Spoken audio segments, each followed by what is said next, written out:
Hello, dear friend. How are you doing? Good to see you again.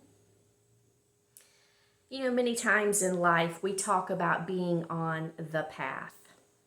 And for some, that conjures up images of being out in a beautiful forest or woods on a nice level dirt pathway with soft vegetation lining the edges and birds singing in the trees and big majestic trees with awesome branches.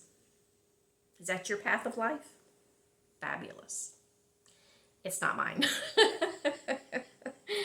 I do envy that path though. My path has had its pastoral moments for sure, but largely my path has been dense vines that wrap around my ankles, thorns that attack my hair, lots of poison ivy. But you know what I've come to discover? I was made for this path. Maybe you were too. Remind me the next time you see me in quicksand up to my elbows. I didn't know it, and certainly at times I vented my dissatisfaction of being on this path, but I was made to grapple with life. Toe-to-toe, hand-to-hand combat. Pretty sure my mother would vouch for me on this one. I know that by age 4, she was convinced that she had birthed the Tasmanian devil, and by age 16, she stood back and said, "Lord, she's all yours." I wasn't a bad child. I was just driven, passionate. Yeah, those are better words than stubborn and bullheaded. Now, occasionally on this path, I would find myself in some like-minded community.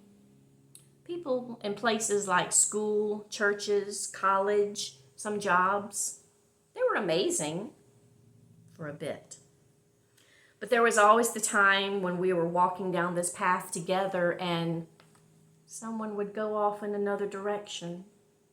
Someone would turn back and go the other way. Some people just disappeared all completely. Every time that happened, I would grieve. I wanted us all to stay together as one big family or team. It hurt when others left the path. But that's how life works, doesn't it? Sometimes we wake up and wonder, how did I even get on this path? Where the heck am I? Where is everybody? Usually that's when I discover I'm on the precipice of a cliff or out in some barren desert. Oh, the places I have gotten myself into and out of. The path can be mundane. Keep going. The path can be hell. Keep going.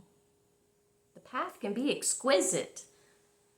Unfortunately, you gotta keep going. There are wounds to endure and scars to prove it. Luckily, my path has had magnificent vistas. They seem to be occurring more frequently too. Is it luck? Or have I learned something? Maybe I'm getting better at reading the signs, but I'm also seeing more like-minded people on my path these days. People who want to be in community, people who accept you for who you are, people who accept your differences, and they still love you. Yeah, that's my kind of people. That's my path. I'm thinking the ground is becoming a little better. Vegetation around me is a little softer. The trees are a little more magnificent. The birds are certainly singing very nice. How's your path? You know I'm going to invite you on my yoga path. Visit my website, bunnydogyoga.com. Maybe join me on the mat or the path. I'll see you soon.